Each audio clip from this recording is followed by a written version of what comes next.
తెలంగాణ ప్రజలందరికీ ఒక శుభవార్త అండి. తెలంగాణలో ఒక కొత్త పార్టీ ఆవిర్భవించబోతుంది. సరే, ఆ పార్టీ ఎవరు పెట్టబోతున్నారు, ఎప్పుడు పెట్టబోతున్నారు అన్న విషయాలకి హలో హలో హలో తెలంగాణ ప్రజలందరికీ ఒక శుభవార్త అండి. తెలంగాణలో ఒక కొత్త పార్టీ ఆవిర్భవించబోతుంది. సరే, ఆ పార్టీ ఎవరు పెట్టబోతున్నారు, ఎప్పుడు పెట్టబోతున్నారు అన్న విషయానికి వెళ్ళడానికి ముందు ఈరోజు జరిగినటువంటి ఒక సంఘటన గురించి మనం అందరం మాట్లాడుకోవాలి. ఏంటి ఆ సంఘటన అంటే, చింతపండు నవీన్ అలియాస్ తీన్మార్ మల్లన్న ఆయనని ఈరోజు కాంగ్రెస్ పార్టీ సస్పెండ్ చేసింది. ఆల్రెడీ ఈ విషయం మీలో చాలామందికి తెలుసు. కాకపోతే కొన్ని ముఖ్యమైన అంశాలు ఇందులో దాగున్నాయి.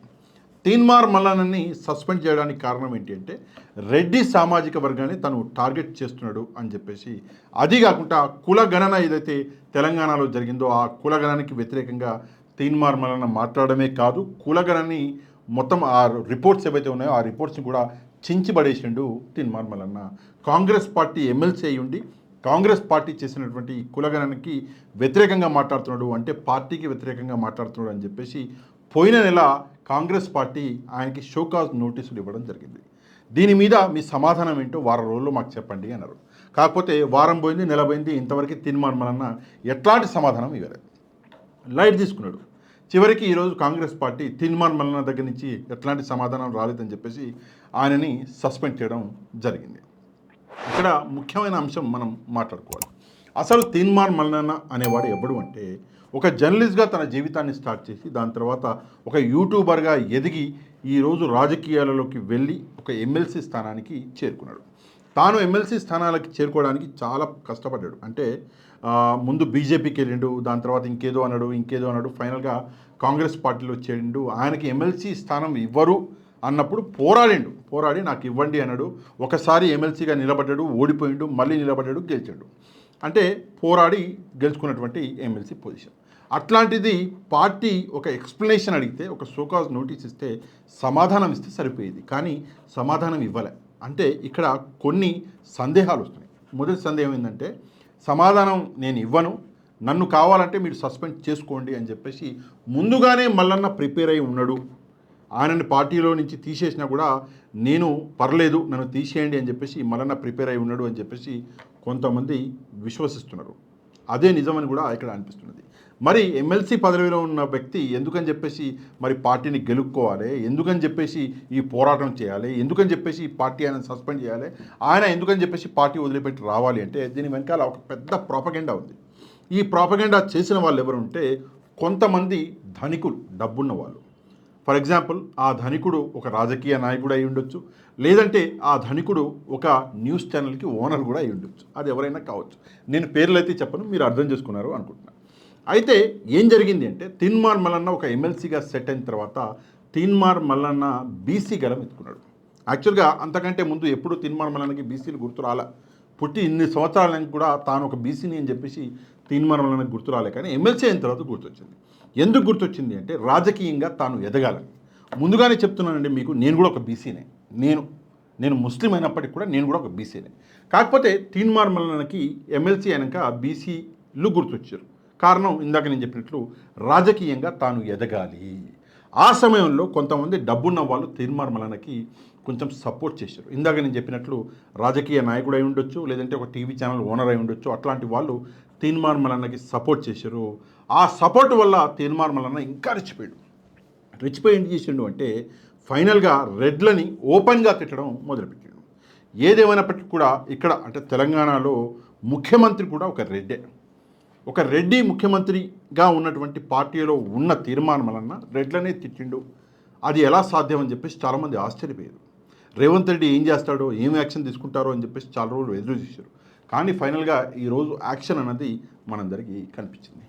ఎంతలా తీన్మార్ మల్లన్న రెడ్లను దూషించిండు అంటే, ఉత్సా అని కూడా తీన్మార్ మల్లన్న ఓపెన్గా అంటే ప్రజల ముందు మాట్లాడడం జరిగింది. ఇక ఆ సంఘటన గురించి నేను డీటెయిల్గా వెళ్ళను, మీరు ఆల్రెడీ వినుంటారు, నా వీడియోలలో కూడా చూసుంటారు. సరే, ఏదేమైనప్పుడు కూడా ఫైనల్గా గెలుక్కున్నాడు. తానై రిజైన్ చేస్తే సింపతి రాదని చెప్పేసి గెలుక్కొని మరి ఈరోజు సస్పెండ్ అయ్యాడు. సస్పెండ్ అవ్వగానే ఏమైంది అంటే, బీసీలలో ఒక సింపతి అన్నది ఈరోజు తీన్మార్ మల్లన్న మీద ఉన్నది. ఇదే ఊపులో తీన్మార్ మల్లన్న ఒక పార్టీ పెట్టబోతున్నాడు అని చెప్పేసి ఇక్కడ కొంతమంది మాట్లాడుకుంటున్నారు. దీనికి కారణం ఏంటంటే, తన జీవితం తాను మొదలుపెట్టిందే తీర్మానం వలన ఎక్కడి నుంచి అంటే బీఆర్ఎస్ పార్టీ అంటే అప్పటి టీఆర్ఎస్ని టార్గెట్ చేసి కేసీఆర్ గారికి ఆయన కుటుంబానికి వ్యతిరేకంగా మాట్లాడి తీర్మానం వలన తన జీవితాన్ని మొదలుపెట్టాడు. అట్లాంటి తీర్మానం వలన బీఆర్ఎస్ పార్టీలోకి అయితే వెళ్ళాడు. సరే బీజేపీలోకి ఆల్రెడీ పోయిండు అట్లా పోయిండు ఇట్లా వచ్చాడు. కాంగ్రెస్ పార్టీని ఇంత గెలుక్కున్నాడు బీజేపీ పార్టీలోకి కూడా వచ్చి అదే పని చేస్తాడని చెప్పేసి బీజేపీ వాళ్ళు మళ్ళీ రానివారు.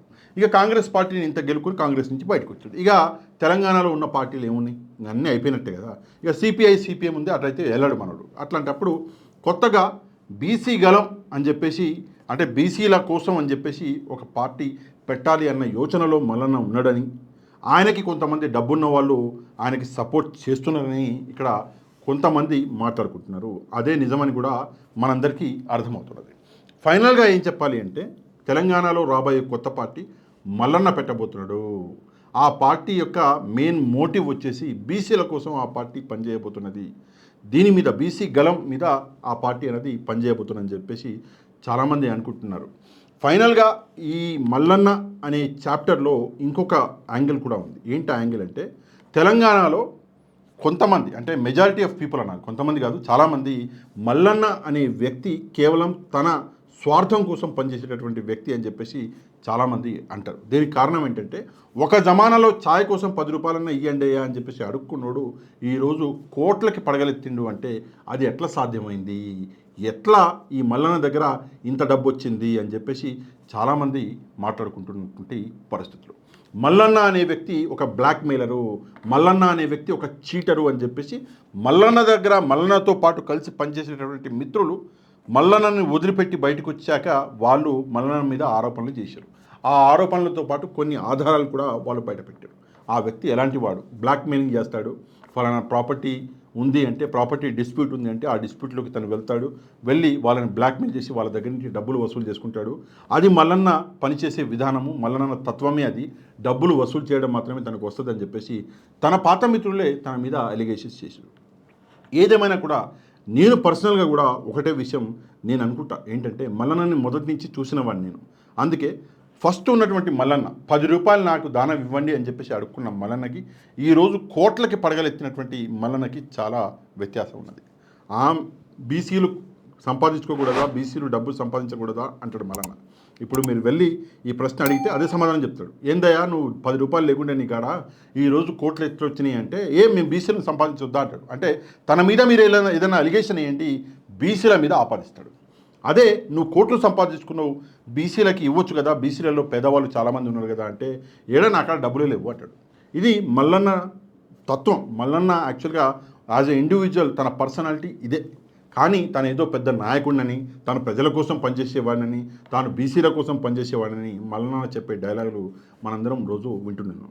ఏదేమైనప్పటికీ కూడా మల్లన్న పార్టీ పెడితే తెలంగాణ సమాజం అంటే మీరు అందరూ కూడా దాన్ని సపోర్ట్ చేస్తారా, మల్లన్న ఎలాంటి వ్యక్తి అన్న విషయం మీద తప్పకుండా కామెంట్ చేయండి. అది కాకుండా ఎవరైతే మన ఛానల్ని సబ్స్క్రైబ్ చేయలేదో సబ్స్క్రైబ్ కూడా చేసుకోండి, లైక్ అండ్ షేర్ చేయడం మాత్రం మర్చిపోవద్దు. నెక్స్ట్ వీడియోలో మళ్ళీ కలుద్దాం. అంతవరకు థ్యాంక్ యూ వెరీ మచ్. జై హింద్.